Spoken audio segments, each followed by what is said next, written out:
All right, click the links to join the channel here over at subscribe to the various other links. There's a mailbox if you want to mail me a comic or whatever. So Jonah Hill, feminist victimhood Olympics. I saw this Jonah Hill thing on Twitter, and I kind of feel like a little bit of an idiot for covering it, like algorithm chasing, like just keeping up with the Kardashian kind of, who's that guy, the Philip DeFranco type of stuff. But the thing is, it's been on my mind, and I just can't help myself because it's so frustrating to read this kind of like court of public opinion thing where these people, like, everyone is doing everything exactly wrong and you just happen to have the correct interpretation.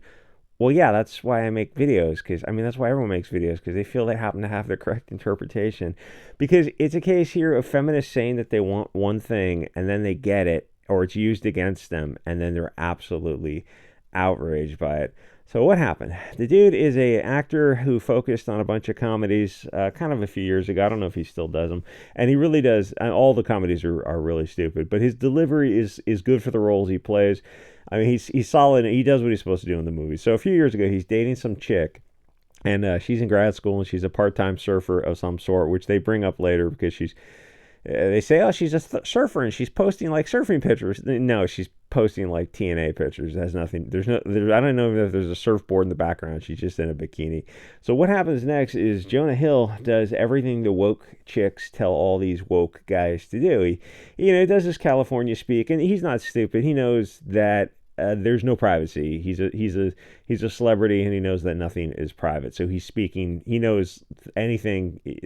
Every DM, you have to assume every DM is going to be public. So he's speaking like a little bit like an attorney, but like in an emotional California therapy speak. Like if you're in California, you hear it pretty often. It's okay when people are doing it like they're putting it on to talk to other people in a certain setting. It's only weird when they still speak like that all the time. Like even if they meet you at a party and they're speaking like that, and like you just know you're talking to an NPC, and it's freaking bizarre when people are like that all the time. You want to take them camping and like fishing and see if you can get them to like lighten up after a couple of beers in a J or something. So he's doing everything that, like, the woke people are saying. He's setting personal boundaries and he communicates his feelings. He's not trying to manipulate her. Let me get to this bizarre article. Oh, and the other thing is there's bizarre levels of knives out for this guy who, as far as I know, is just a mainstream actor. He's neurotic, like, actors are, but I don't think he's known for anything that would get them to come after him, just claws blazing. It's weird. It's not like he's some kind of Weinstein guy who's got some kind of reputation or something. He's just a kind of a grade B actor who's always been kind of the sidekick in movies. I think he starred in one movie, or co-starred in one movie, but like he was never a big deal. But he also wasn't a controversial figure. He was just kind of an actor who he lost some weight, and that was about it. So what happens is you're dealing with like two presumably mature adults who should have agency, which means they can make their own decisions. But with women, it's like do they treat women like children, even when they're over 18, and they still try to, like, they take the agency away from them. It's like you can't do that. You have to, either they have agency or they don't. You can't go back to saying a 20-year-old is a child. She's not. A 20-year-old's a fully formed adult.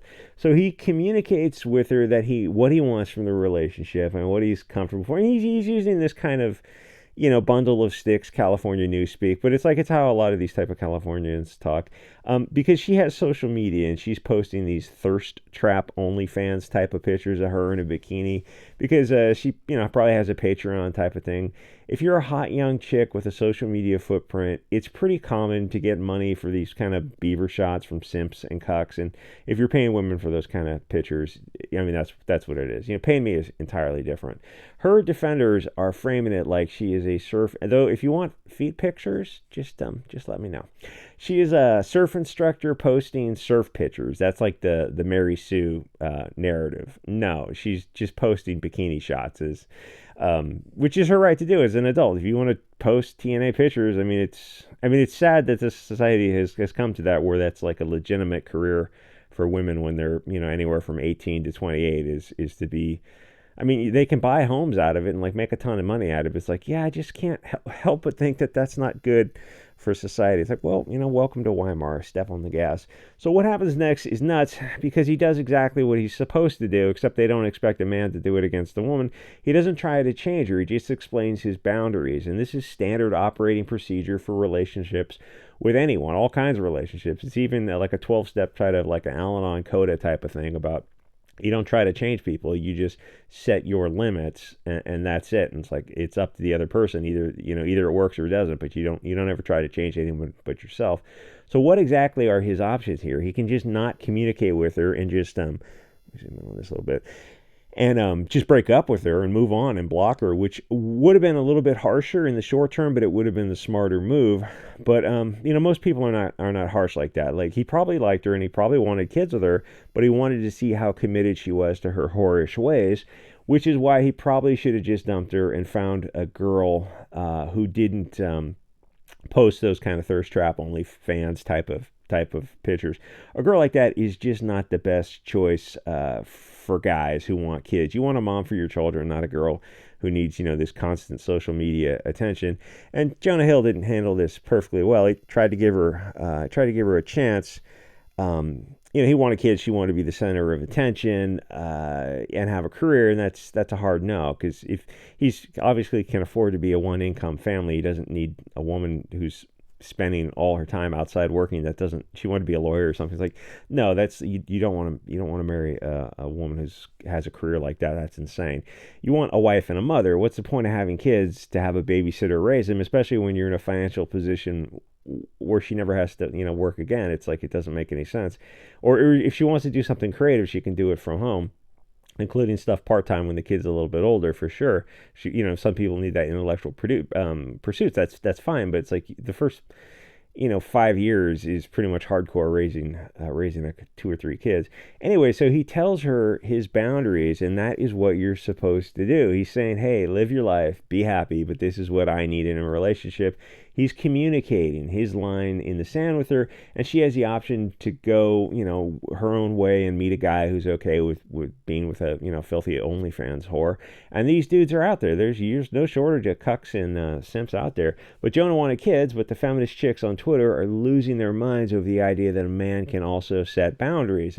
It's like feminism is for everyone. Oh, well, not so much when the men use it against the women. Did they want him to just break up with her? No, they wanted him to accept her whorish ways, because that is modern feminism, where the chicks want to be free and not have boundaries, but they also want to settle down with a man.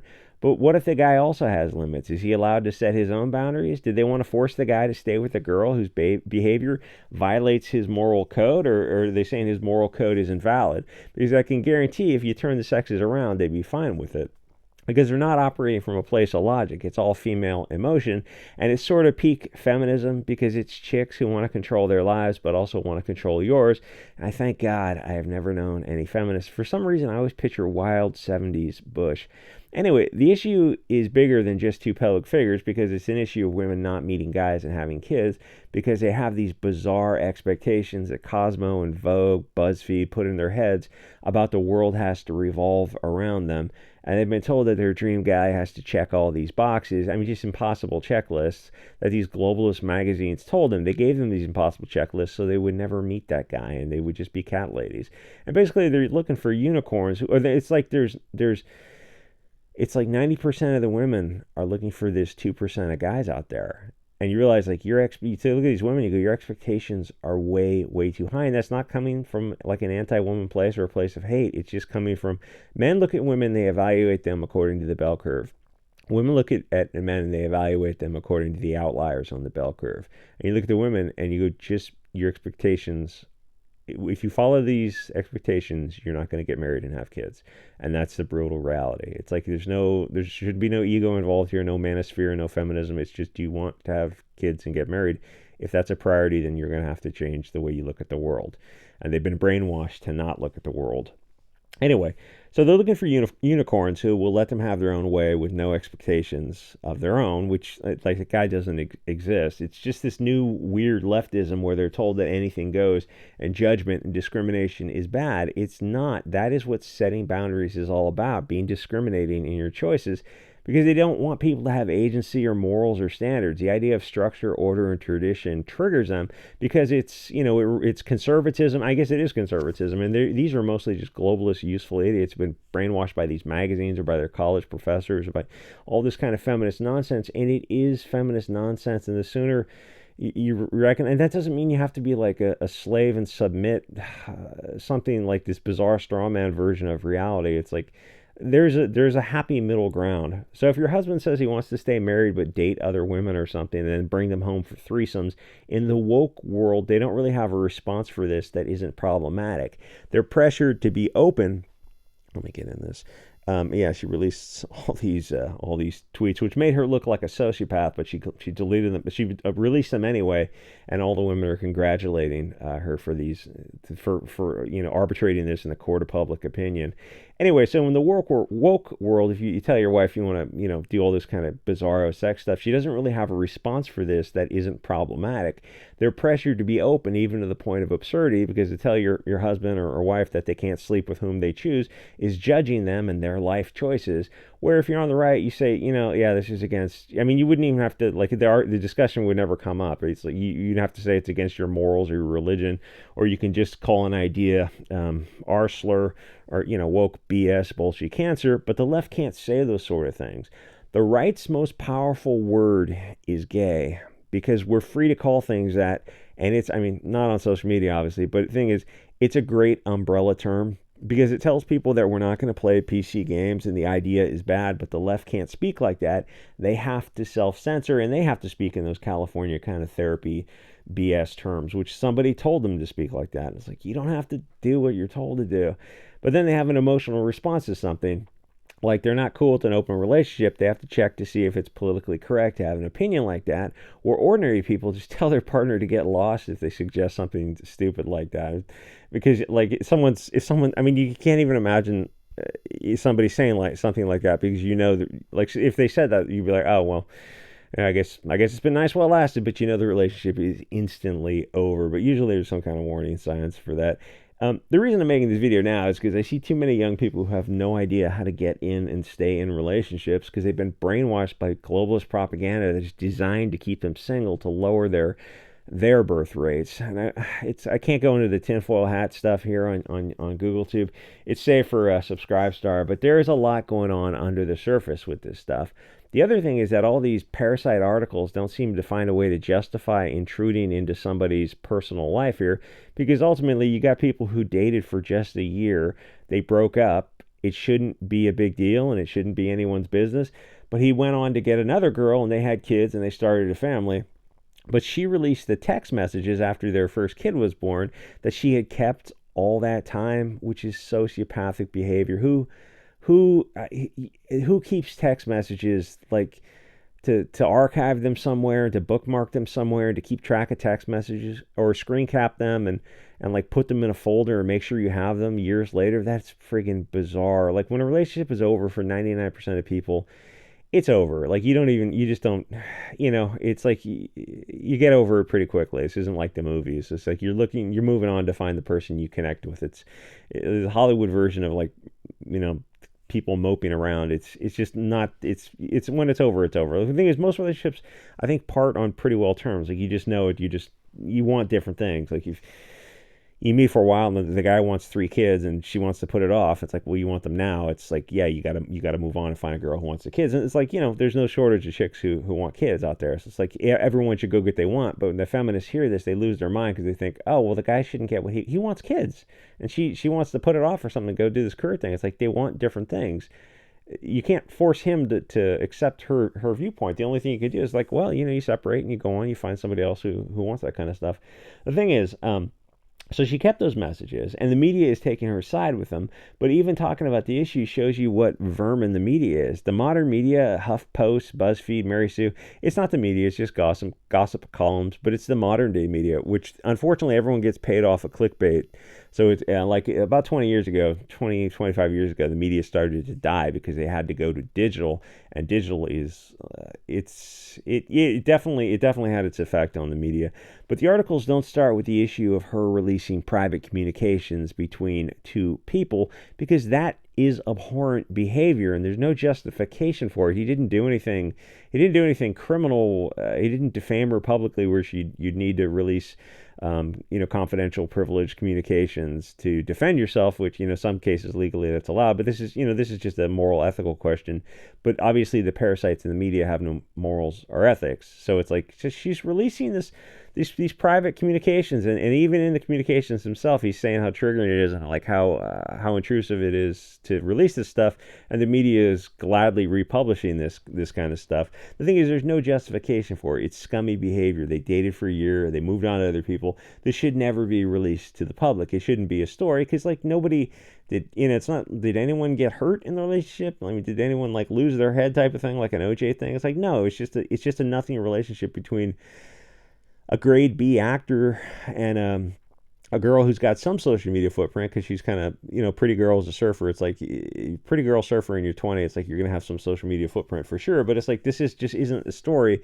But they blew it up into one. And the feminists on all, there's articles after articles about this story. And you're like, whoa, what did this Jonah Hill, what is the story behind this Jonah Hill guy that the media is just, they found one thing and they just went gunning for. They're trying to say he's a conservative, but then they didn't back it up with something. It's like, I really don't. Jonah Hill Feldstein, Hollywood actor, is it conservative? Yeah, no, that would be a very, very big stretch to say that. The thing is, if anything, the narrative should be the other way, that since she violated his privacy, they weren't ever going to cover the story because it's just, they should be better than that. It's like, oh, you sweet summer child, to think the media would be better than that. The thing is, back before about 1995, before media started to go digital, 95, 2000, it really hit, there was the mainstream media that wouldn't do this kind of stuff. And then there's the rag media, the Inquirer type of media that would. And after about 2000, which is 23 years ago, that's kind of when the cable networks and home cable for internet, high-speed internet communication, and digital DSL lines became commonplace, late 90s. And then the rise of clickbait journalism started about then, where they had everything had to become the Inquirer, because they had to get clicks, and the mainstream news just went away. And honestly, it had long-term effects on the country and the way people consumed news and information, and the news suffered because of it, which is a shame, because the stuff you have now is crap. Even the mainstream, CNN, MSNBC, Fox, is just garbage. It's just all clickbait, because they all have to go to the lowest common denominator, and there's really no solution to that. But the white pill of that is that people are starting to make their own news, stuff like this. Anyway, the thing is, the whole thing is disgusting to see how far society has degraded. The whole thing about the court of public opinion and the advice that these women's magazines are giving young women is that the advice is insane. It's designed to keep women single because they have unreasonable expectations. This is not how people operate in the real world. There's a natural patriarchy, a hierarchy in most relationships. Sorry if that triggers. Well, there's no feminists listening to that. That's just the way of the world. And most men and women accept, over a certain age, they know this, they accept this, they understand their roles in life, because we accept the biological reality. Men are different from women. They have different roles. They've had different roles for the past 10 million years since you came down from the trees. Not everyone fits in that groove, but it's probably over 9. I know someone on Odyssey is going to make a comment about that. Not everyone fits in this groove, but it's probably over 90% of relationships. And to ignore it or try to go against the natural grain because some globalist magazine written by feminist arslers told you to is insane. You're going to be single forever if you listen to Vogue, Cosmo, BuzzFeed. And the thing is, I know no women are listening to this, so it's kind of a moot point. But, some videos you just have to put out in the universe. If you want to get married and have kids, you're going to have to submit a little bit. But women have been brainwashed to think that they have to be the alphas and do whatever they want, and it doesn't work. The chick who was on the cover of Time magazine a couple years ago, she was 39. She was kind of a businesswoman. She froze her eggs, and she was telling women that they should have a career during their, from 20 to 40 or something, and freeze their eggs for later. And you meet the right man at 40 and have kids. It's like, do you understand your window of opportunity around the world? I'm not talking about age of consent. I mean, around the world, probably most marriage is probably 12 on up, 15 on up. I mean, globally, it's probably 15 to 20 globally is probably peak marriage age. And in terms of fertility, your biology, it's like the harsh reality is it's very young. There's this certain limited window if you want to start having healthy kids. It's like that's just Mother Nature playing her games. Anyway, so she was 39. She's on the cover of Time magazine. She's talking about freezing her eggs. And so they do a follow-up story 6 years later, and she hits 45, and for some wacky reason, she hasn't had a man sweep her off her feet. Because even when she froze her eggs at 39, it's like even if 39 is old. There's for men or women, there's like that. Once you get past 39, you're very well accepting of how old 39, 29 biologically speaking is old, and people, they hear that, and like 19 is a great age to start all this kind of stuff, and people hear that like that's way too young. Travel the world, play the field. It's like no, all that advice people are giving you is toxic advice. If you want kids, start young. So she's 45. She hasn't met a man by then, so she's single, but I guess she's got money now. She hasn't met a man because she's 25 years past her prime. So she implants, she had harvested like a half a dozen eggs or something because it's really expensive. So she implants the eggs one by one, and one by one, they all fail. So she's single. And she's never going to have kids of her own because she had the most R-slurred belief system known to man. I mean, it's like, so you gave this advice when you're 39, cover of a magazine. And the magazine publishers, they put it out there. So that advice was like just the worst advice anyone has ever given, right? I mean, you're aware of that now, right? You're 45, you're single, no kids. I mean, this is a tragedy. Are you comfortable saying that like everything, every way the narrative is going, the country is going, like this belief system, this feminist belief, like this is toxic, right? You're going to admit that? Somehow, I doubt it. Anyway, so I don't care who's offended by this. You're infinitely better off having a kid at 18 than at any other time in life. It only gets harder to raise kids. And you, and this is the brutal truth, are never going to be as attractive again as you are at 18. If you know you want kids, you should be meeting your future husband in high school. You'd be much happier getting married and pregnant and start staying busy pumping out kids while your own parents are young enough to help and your grandparents are still alive and the kids still got their great-grandparents. You never get back lost time. And I'm not coming from an anti-woman manosphere perspective. Definitely the opposite. Having kids should be the number one priority. But our society is set up like such crap that even parents aren't telling their kids how important it is to get them young because they're pressured by the globalist media propaganda.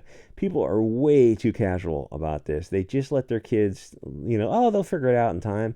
Yeah, except it never happens. And I mean, society would be better off going back to arranged marriages. And people would definitely be happier with it. Women would be happier.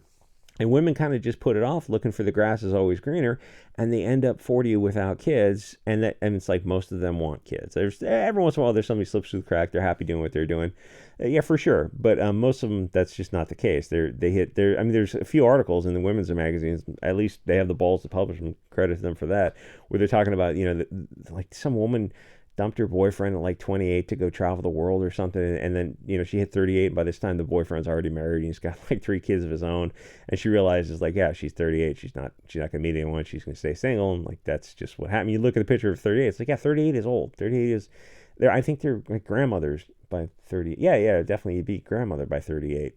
And to think like you're gonna meet some guy at 40 or something, that's insane. And like even to say, I know that term marketplace value is kind of like a manosphere type of term, and it's cringe when it's coming from the wrong direction, but that's just the real world. There's a biological window, but it's not just the biological fertility window, it's the attractiveness window, it's the desirability window.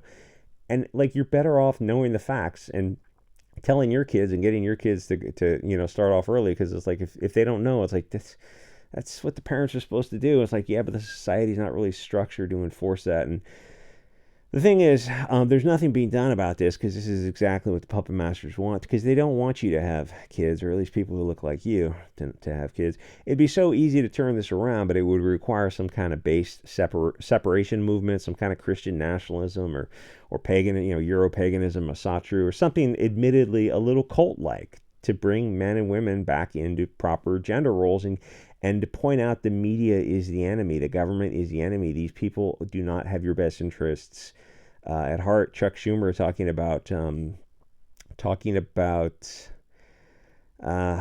anyway. to realize that this 100-year experiment in feminism has made women miserable and much worse off. Anyway, that was a long video. Like, comment, subscribe. I'll see you guys all next episode.